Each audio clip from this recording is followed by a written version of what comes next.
Kami dari kelompok 4 akuntansi keuangan lanjutan yang beranggotakan saya Salsa Rizky Putri, saya Viola Sitodomani, saya Indulgina Kolonel Berginti, saya Tinina Khairani, saya Namita Deswarabaru, saya Elizabeth Siopi. Kami akan menjelaskan materi akuntansi keuangan lanjutan yang berjudul konsinyasi. So, let's check it out! Baiklah, di sini saya akan mulai menjelaskan dari definisi konsinyasi. Jadi, dalam bisnis penjualan konsinyasi, banyak strategi yang digunakan untuk memasarkan barang dagangan. Dalam praktiknya, ternyata cara yang banyak digunakan dalam penjualan adalah konsinyasi. Banyak unit usaha yang mempraktikkan penjualan jenis ini. Para ahli memiliki pendapat mengenai makna dari konsinyasi adalah sebagai berikut. Yang pertama, menurut Ali Minsyah dan Panci. Jadi, menurut mereka, konsinyasi ialah pengiriman barang untuk dijualkan oleh pihak penerima di mana hak atas kepemilikan barang tersebut tetap ada di tangan pemiliknya atau konsignor. Yang kedua adalah menurut Alan R. Drablin. Jadi, konsinyasi adalah kegiatan yang dilakukan oleh pemilik barang dengan melakukan penyerahan fisik barang kepada pihak kedua yang berkewajiban untuk menjualnya ke konsumen, yang mana kepemilikannya tetap ada pada pemilik sampai barang terjual. Yang kedua ada dari IFRS dalam Zebua. Jadi, penjualan konsinyasi adalah kondisi di mana pihak yang menerima barang titipan bertindak sebagai pihak yang menjualkan barang dagang untuk pemilik barang yang sebenarnya.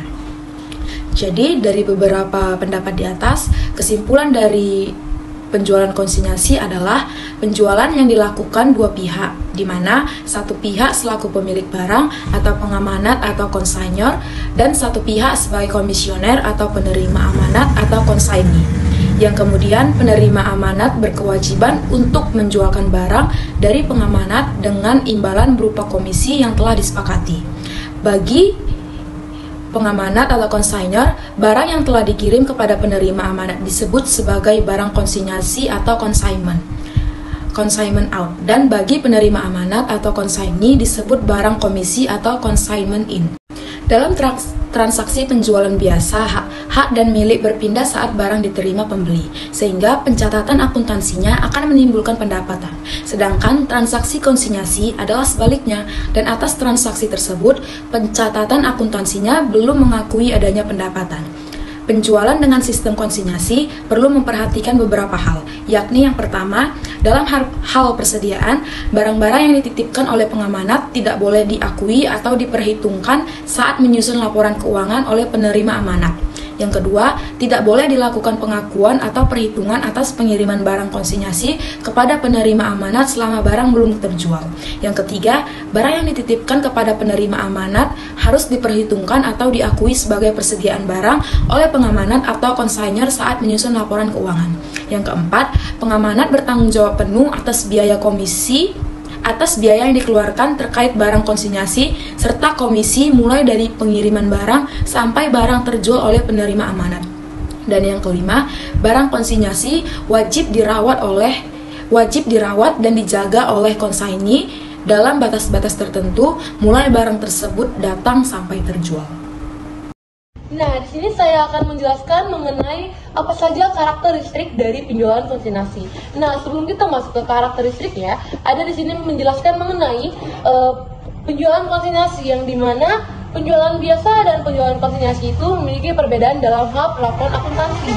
Nah, ada beberapa karakteristik dari penjualan konsinyasi sekaligus menjadi pembeda dengan akuntansi biasanya, yaitu yang pertama, komisioner tidak boleh memperhitungkan barang konsinyasi dalam persediaannya dikarenakan barang konsinyasi yang miliknya tetap di tangan pengamat, jadi pengamanat tetap melaporkan barang konsinyasi itu di dalam persediaan. Nah, yang kedua itu tidak boleh melakukan pengakuan atas biaya pengiriman sebagai timbulnya pendapatan untuk kedua belah pihak selama barang itu belum terjual. Nah, yang ketiga itu seluruh biaya yang terkait dengan barang konsinyasi secara keseluruhan merupakan kewajiban pengamanat atau konsignor sampai barang terjual, kecuali ada ketentuan lain di dalam perjanjian tersebut. Nah, yang terakhir itu keselamatan barang konsinyasi menjadi kewajiban komisioner untuk tetap merawatnya. Jadi sehingga pencatatan itu terkait barang konsinyasi itu harus jelas dan tertib sampai barang itu terjual.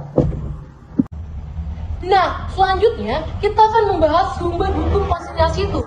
Nah, berdasarkan KUA berdata pasal 1381, yang dimana dijelaskan konsinyasi dapat diakhiri dengan membayar tunai secara keseluruhan, yang dimana itu cara lainnya itu adalah barang yang dititipkan itu telah kadaluarsa, adanya salah satu pihak yang membatalkan, ataupun barang konsinyasi telah dibayar, dan itu ada lagi utang yang telah diperbarui, adanya kompensasi dan utang dibebaskan, dan barang yang terutang telah musnah. Nah, selanjutnya itu kita juga akan membahas mengenai hak komisioner yang telah diatur oleh pasal 1404, yang dimana juga sudah dijelaskan bahwasanya pengamanat atau pemilik barang memiliki kewajiban terkait atas komisi atau fee yang wajib dibayar pada penerima amanat ataupun komisioner. Nah, jika kewajiban ini dilanggar, maka pemberi amanat itu akan dikenakan sanksi hukum ataupun dilaporkan atas kelalaiannya atas kewajiban tersebut sesuai pasal yang telah mengaturnya. Nah, sekian pembahasan dari saya. Selanjutnya bakal disambungkan oleh teman saya. Bye-bye. Oke, baik, saya akan melanjutkan materi selanjutnya, yaitu bagian D, perjanjian konsinyasi. Setiap kegiatan kerjasama pasti didahului dengan perjanjian antar pihak terkait. Hal ini bermaksud agar tujuan yang diinginkan tercapai, serta hak atas keduanya terlindungi dari kecurangan. Hal tersebut juga berlaku dengan kegiatan konsinyasi. Kewajiban dan hak antara pemberi amanat dan penerima amanat tertuang dalam perjanjian konsinyasi. Perjanjian ini harus dibuat dan disetujui kedua pihak sebelum barang yang dijadikan objek konsinyasi dikirim. Adapun isi dari perjanjian ini adalah: yang pertama, tanggungan pengamanat mengenai biaya terkait pengeluaran penerima amanat atas barang konsinyasi. Yang kedua, instruksi pengamanat terkait harga barang konsinyasi dan syarat kredit yang wajib dijalankan komisioner. Yang ketiga, jumlah fee atau komisi yang berhak diterima komisioner atas keuntungan barang konsinyasi yang terjual dari pengamanat. Yang keempat, barang yang terjual wajib dibuatkan laporan secara berkala oleh pihak komisioner yang disebut dengan laporan pertanggungjawaban atau account sales dan diserahkan kepada pengamanat disertai dengan uang hasil penjualan. Yang kelima, pengamanat memiliki tanggung jawab atas garansi barang yang terjual oleh komisioner. Yang keenam, ketentuan lain yang diperlukan oleh kedua pihak. Dalam melakukan penjualan konsinyasi tentunya terdapat alasan baik untuk pengamanat maupun komisioner. Alasan masing-masing pihak adalah sebagai berikut. Yang pertama, alasan bagi pengamanat. Alasan bagi pengamanat ini ada 4. Yang pertama, barang lebih cepat dikenal konsumen, memperluas pasar, dapat mengendalikan harga dan syarat penjualan, dan yang keempat, terjaminnya barang saat dikembalikan. Kemudian adapun alasan bagi komisioner adalah yang pertama, jika barang titipan rusak, tidak laku, dan harga fluktuasi tidak menanggung rugi. Kedua, modal dapat dihemat, dan yang ketiga, pengeluaran biaya menjadi tanggungan pemilik barang sehingga lebih hemat. Nah, kemudian bagian E, yaitu hak dan kewajiban pengamanat dan komisioner. Yang pertama, hak komisioner. Hak komisioner itu terkait dengan penerimaan barang komisi, dan saat terjadi penjualan, komisioner berhak atas penggantian biaya yang telah dikeluarkan. Kedua, saat pelanggan membeli barang komisi dari komisioner, maka disertai dengan jaminan dan garansi. Setelah itu, jika barang rusak atau kualitas kurang baik, jaminan dan garansi ini dibebankan kepada pemilik barang. Nah, yang kedua, kewajiban komisioner. Adapun kewajiban komisioner yaitu yang pertama, barang yang telah diserahkan oleh pengamanat wajib dirawat dan dijaga dari kerusakan. Persediaan barang milik sendiri harus terpisah dengan persediaan barang konsinyasi minimal dalam hal pencatatan. Yang kedua, harga jual barang konsinyasi harus sesuai dengan instruksi pengamanat. Yang ketiga, laporan atas barang konsinyasi wajib dibuat oleh komisioner dan diserahkan kepada pengamanat secara berkala, yang terdiri atas yang pertama, barang konsinyasi pada periode awal dan akhir. Yang kedua, penerimaan barang konsinyasi pada periode tertentu. Ketiga, jumlah barang konsinyasi yang terjual dalam periode tertentu. Yang keempat, biaya yang terjadi atas barang komisi dalam periode tertentu. Yang kelima, barang yang dikirim kembali pada pengamanat dalam periode tertentu. Dan yang keenam, jumlah kewajiban komisioner pada pengamanat. Baiklah, saya akan membahas mengenai syarat dari penjualan konsinyasi. Pada umumnya, penjualan biasa memiliki perbedaan dengan penjualan yang menganut sistem konsinyasi, terutama mengenai hak milik. Untuk penjualan biasa, kepemilikan barang akan berganti ke pihak lainnya, namun untuk penjualan dengan menggunakan sistem konsinyasi, hak milik akan tetap ada di tangan pihak pertama dan pihak kedua hanya berlaku sebagai mediator untuk menjual barang. Namun, hak milik dapat berpindah dari pihak pertama jika adanya pihak ketiga yang membeli barang melalui mediator. Ada 4 syarat yang harus dilakukan untuk melakukan kegiatan konsinyasi. Yang pertama, adanya pihak pertama sebagai pemilik barang atau dapat disebut sebagai pengamanat atau konsignor. Yang kedua, adanya pihak kedua selaku penerima amanat atas barang titipan dan wajib untuk menjualnya, atau dapat disebut sebagai komisioner atau konsigne. Yang ketiga, adanya barang atau produk yang kemudian diserahkan oleh konsignor kepada konsigne untuk dijual. Dan yang keempat, adanya kesepakatan tertulis yang disetujui oleh kedua belah pihak dalam bentuk perjanjian yang di dalamnya tertulis terkait jenis barang konsinyasi, harga barang tersebut, serta komisi yang diberikan jika barang tersebut terjual. Dalam melakukan kegiatan konsinyasi, terdapat 3 perjanjian harus dilakukan. Yang pertama, tidak adanya perpindahan hak milik dari pemilik barang atau pengamanat kepada penerima amanat atau komisioner, di mana hak milik dapat berpindah kepada pembeli jika barang terjual oleh komisioner. Yang kedua, saat penyerahan barang, pengamanat tidak boleh melakukan pengakuan pendapatan atau laba kotor. Pendapatan boleh diakui jika barang sudah dijual berdasarkan kriteria pengakuan pendapatan PSAK 23. Dan yang ketiga, jika barang terjual pada pihak ketiga, komisi wajib diberikan kepada pengamanat pada komisioner.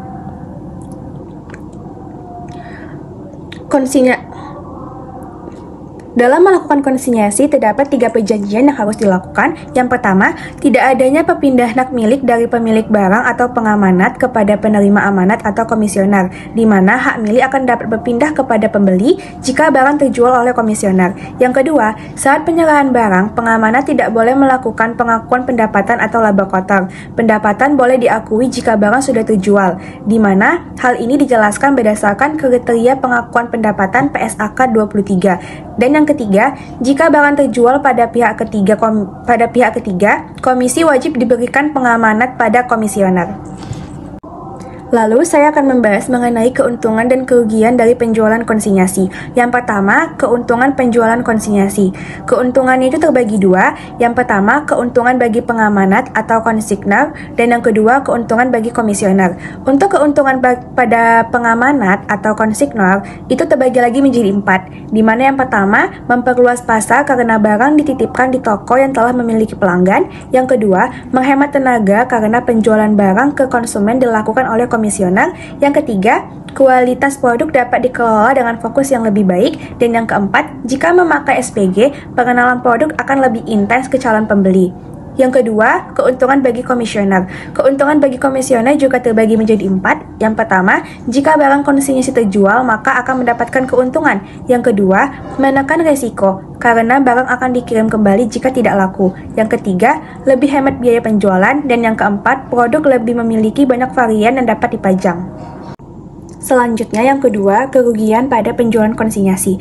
Kerugian pada penjualan konsinyasi terbagi menjadi 2. Yang pertama, kerugian bagi pengamanat atau konsignor, dan yang kedua, kerugian bagi komisioner. Untuk kerugian bagi pengamanat atau konsignor itu terbagi lagi menjadi 3. Yang pertama, jika salah sasaran dalam memilih penerima amanat, memerlukan waktu lama agar barang terjual atau bahkan tidak laku. Yang kedua, jika tidak menyediakan SPG, bisa jadi penerima amanat kurang mempromosikan produk yang akan dititipkan. Dan yang ketiga, agar laba dapat terrealisasi, memerlukan waktu agar penerima amanat mampu menjual barang titipannya. Yang kedua, kerugian bagi komisioner. Kerugian bagi komisioner dinilai memiliki tingkatan yang lebih minim atau hampir tidak ada dibandingkan kerugian bagi pengamanat atau konsignor. Nah, selanjutnya kita akan membahas mengenai akuntansi konsinyasi. Di dalam akuntansi konsinyasi itu terdapat akuntansi untuk konsainer dan akuntansi untuk konsaini. Di dalam akuntansi konsinyasi terdapat 2 metode pencatatan. Yang pertama itu metode laba terpisah, dan yang kedua metode laba tidak terpisah. Metode laba terpisah adalah metode di mana laba rugi yang berasal dari penjualan konsinyasi dicatat secara terpisah dengan laba rugi dari penjualan reguler. Sedangkan metode laba tidak terpisah adalah metode di mana laba rugi yang berasal dari penjualan konsinyasi tidak terpisah dengan laba rugi penjualan reguler.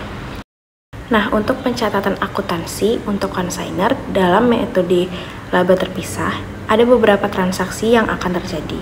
Yang pertama itu transaksi pengiriman barang konsinyasi. Maka ayat jurnal yang diperlukan untuk mencatatnya adalah barang konsinyasi pengiriman barang di debit dan persediaan di kredit. Untuk transaksi kedua yaitu pembayaran biaya angkut barang konsinyasi, ayat jurnalnya adalah barang konsinyasi biaya angkut di debit dan kas di kredit. Untuk transaksi ketiga, yaitu menerima laporan pertanggungjawaban yang berisi penjualan, biaya, dan pendapatan yang diterima komisioner. Ayat jurnalnya, piutang komisioner di debit, barang konsinyasi biaya komisi di debit, dan barang konsinyasi penjualan di kredit. Untuk transaksi keempat, yaitu menerima pembayaran dari komisioner. Ayat jurnalnya, kas di debit, dan piutang komisioner di kredit. Selanjutnya, untuk akuntansi untuk konsainer dalam metode pencatatan, metode laba tidak terpisah. Transaksi yang pertama adalah pembayaran biaya angkut barang konsinyasi. Ayat jurnal yang diperlukan adalah biaya angkut di debit dan kas di kredit. Untuk transaksi kedua, yaitu menerima laporan pertanggungjawaban yang berisi penjualan, biaya, dan pendapatan yang akan diterima komisioner. Ayat jurnal yang diperlukan adalah piutang komisioner di debit, biaya komisi di debit, dan penjualan di kredit, harga pokok penjualan di debit, dan persediaan di kredit. Untuk transaksi selanjutnya yaitu menerima pembayaran dari komisioner. Ayat jurnalnya kas di debit dan piutang komisioner di kredit. Selanjutnya, untuk pencatatan akuntansi konsaini dalam pencatatan metode laba tidak terpisah. Untuk transaksi yang pertama yaitu membayar biaya angkut atau perakitan. Ayat jurnal yang diperlukan untuk mencatatnya adalah barang komisi di debit dan kas di kredit. Transaksi kedua yaitu menjual barang komisi. Ayat jurnalnya kas di debit dan barang komisi di kredit. Untuk transaksi ketiga, mengirimkan laporan pertanggungjawaban dan mengakui pendapatan komisi. Ayat jurnalnya barang komisi di debit dan utang pengamanat di kredit, barang komisi di debit dan pendapatan komisi di kredit. Selanjutnya, untuk transaksi mengirim pembayaran kepada pengamanat. Ayat jurnal yang diperlukan untuk mencatatnya adalah utang pengamanat di debit dan kas di kredit. Selanjutnya, untuk akuntansi konsaini dalam metode laba tidak terpisah.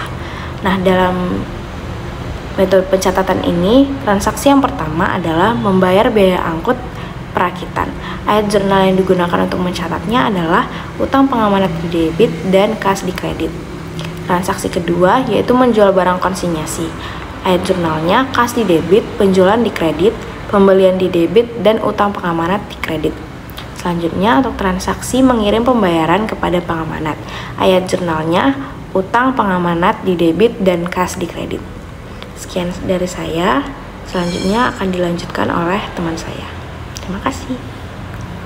Nama saya Viola Sitoremani, NIM 2205081091. Di sini saya akan membahas mengenai contoh soal akuntansi konsinyasi metode terpisah, yaitu pada tahun 2015 PT ABC mengadakan perjanjian konsinyasi dengan toko XYZ. Isi perjanjian tersebut adalah PT ABC menitipkan barang kepada toko XYZ. Toko XYZ berhak atas komisi sebesar 15% dari hasil penjualan. Semua biaya ditanggung oleh PT ABC.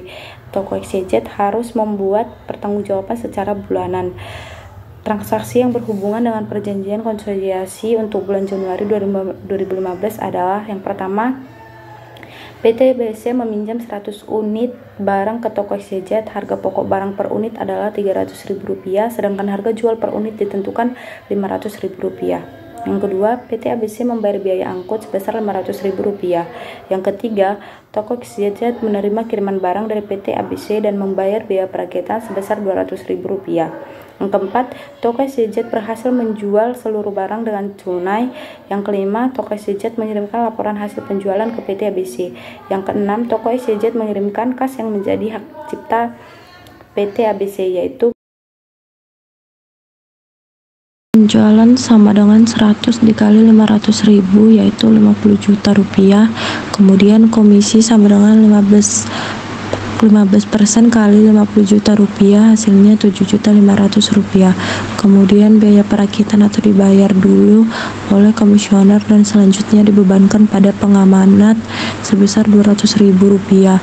Nah, hasil dari penambahan komisi dan biaya perakitan yaitu 7.500.000 ditambah dengan 200.000 hasilnya 7.700.000 rupiah.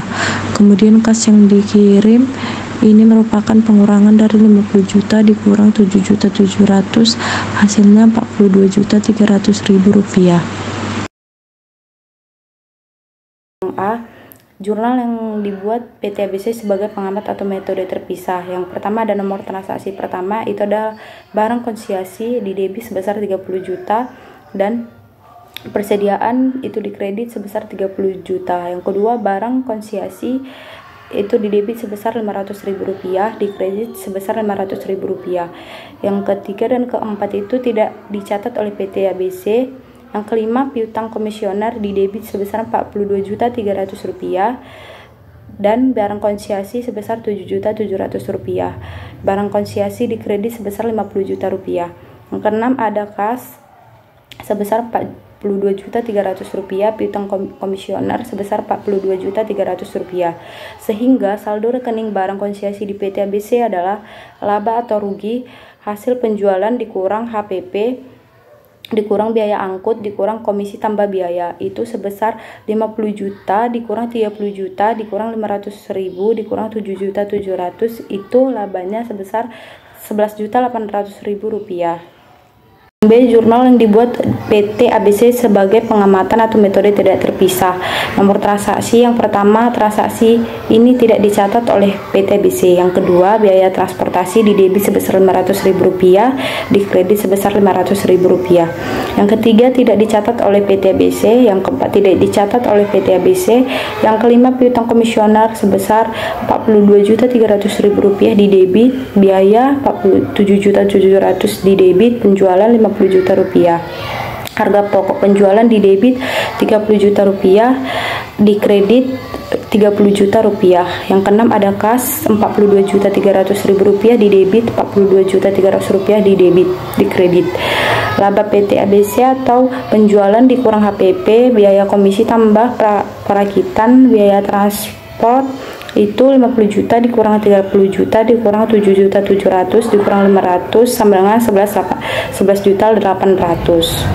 Sekian penjelasan dari kami mengenai materi konsinyasi dalam akuntansi keuangan. Kesepian tambah kekasih. Cakep. Sekian, terima kasih. Wow.